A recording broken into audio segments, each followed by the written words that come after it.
Hello, Internet! So nice to see you. I have some surprising news for you. My free ebook is free, so get it now because you have nothing to lose. And now, your questions. I remember Paul McCartney saying in an interview somewhere that he was worried that he had subconsciously stolen yesterday from somewhere. He hadn't, as it turned out, but it makes you wonder how many things are stolen subconsciously, so why worry about it? I think everybody who has actually composed a song had a similar experience because when you compose a song, you are trying to create something and you're trying to create something beautiful. And to create this beautiful thing, you need to resolve some specific problems. And those problems in music are something like, okay, do I change key or I don't change key? What chord do I put here? How do I write this transition? In this melody, I'm going to put this note and this other note. And those are similar kinds of problems. You can think of artists as problem solvers to try to put things together and create beautiful things. This works for several different kinds of art.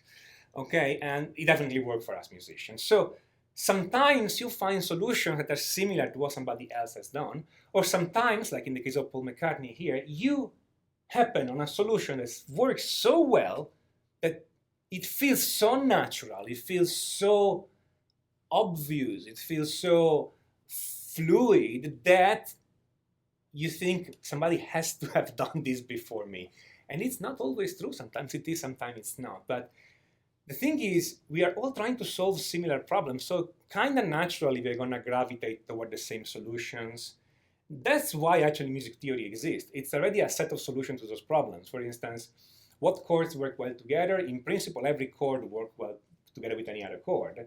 But composing inside a key, so you get this kind of set of chords, pre-made set of chords that work together well, is something very popular because practically everything you write using chords in a key sounds at least acceptable. So that's already a pre-solved problem. And then you can, of course, always unpack it and put in different chords in if you want to compose something different. But I think these comments strike at the exact heart of why music theory exists. Okay, it's rather than wondering if something was already done, why don't we consciously know what was already done and use it? And then, yeah, of course, you always run the risk to write a melody that was already written by some people before you. This may happen, okay, and again, it happens everywhere, okay, not only in music.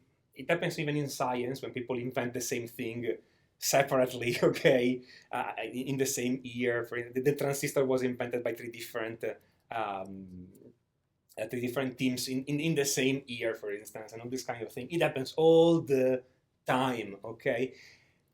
Don't worry too much about that. Instead, worry about being able to write music. And if you write something somebody else has written, okay, not a big problem. Have other people around you listen to it and see if they can recognize it. But yeah, this is definitely something that can happen, and it's interesting to think about it.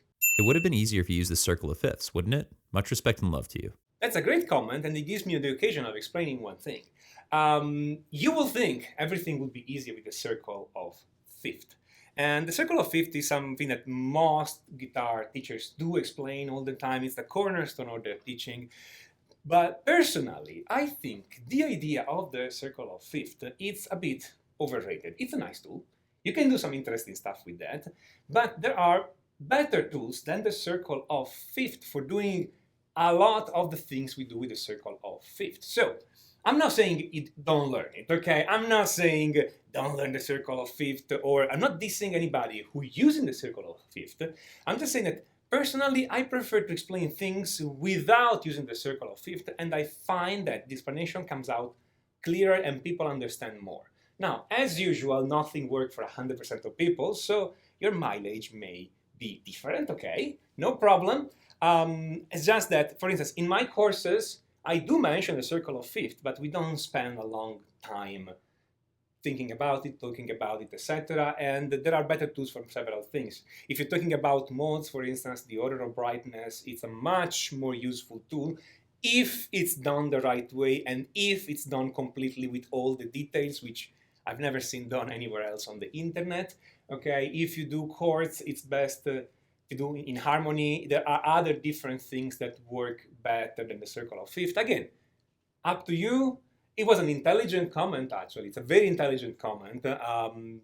The thing is, probably I'm weird on this, but I think the circle of fifth is an overrated concept, and nothing we can do without, but we can do with better tools. Your lessons are helping me immensely. Thank you. And you are very welcome, and it's been my pleasure. Thank you for featuring my comment on your video. Guys, the pleasure is mine if you keep writing questions and keep giving you answers. So please write more questions. I love doing this kind of videos because I can actually answer what you guys want and I can try to help you. So please write more questions. Totally my pleasure. As a brand new player, should I start with this? You could start with memorizing the fretboard, yes. But I would recommend that if you decide to start with this is not the only thing you do. For a simple reason, that learning notes on the fretboard is great and it multiplies what you can do. But if it's the very first thing you do and you do only that, you're going to spend a few weeks doing only this exercise and this could be boring at first.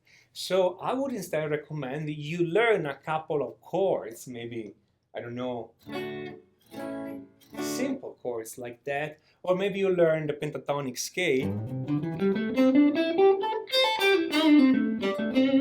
Okay, stuff like that, so that you can start making a little bit of music. Okay, you want to do something that allows you to do music immediately, even if it's not super complex music. Okay. If you want more information on this, you can always write me an email. I have a couple of ebooks on how to get started in music theory or how to harmonize melodies. This gives you a bit of a starting idea on how to get started. You could start also learning notes on your fretboard. I just recommend you don't do only this because you don't want at the third or fourth week that you're playing thinking, the only thing I know is the name of the notes on the fretboard, but I cannot make any music. That would be a bit of a bummer, okay? So it's just a question of making sure you have fun with the guitar, okay? Many pop songs, specifically boy bands, have good songs, but the execution sucks. The thing is, it's fast food for the ears. Easy to listen to, catchy, there's really no surprises with that music. So it fits well for people who are casual listeners. Music nerds such as myself might want more complex music that surprises, not to say that I don't enjoy an occasional pop song. This comment was about Backstreet Boys. I want it that way. Now, let's see. If the problem is not the song but the execution, then we should be able to find a band that plays this song and plays it much better than the Backstreet Boys. Maybe they sing it better, maybe they execute it better, maybe they change something and the song is better. If you can find that, then I will gladly agree with you. But so far, I haven't heard it. If you can find me a band or anything, or somebody who made a cover of a boy band song and it sounds so much better, then yes, you're right. But again, I haven't seen that. I actually think that I Want It That Way by Backstreet Boys. It's recorded perfectly, sung perfectly, there is great musicianship behind, and if you don't believe me, actually listen to the song, okay?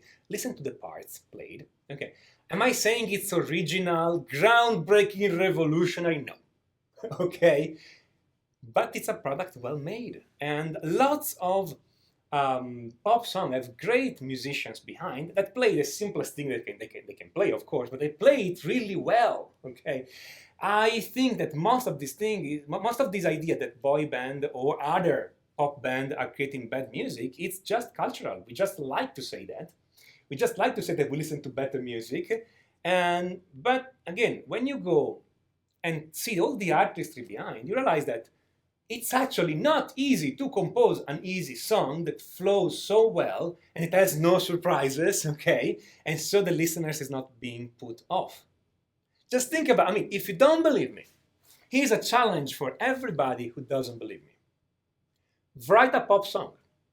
Write a boy band song. And you're like, no, I don't want to do that because I have artistic integrity. Screw artistic integrity. Just write a pop song. Just show me that you can write a better pop song than Backstreet Boys. And then I will believe you. Otherwise, we're not discussing anything real here. Because believe me, I tried to compose pop songs. And they are frigging hard. More than you imagine.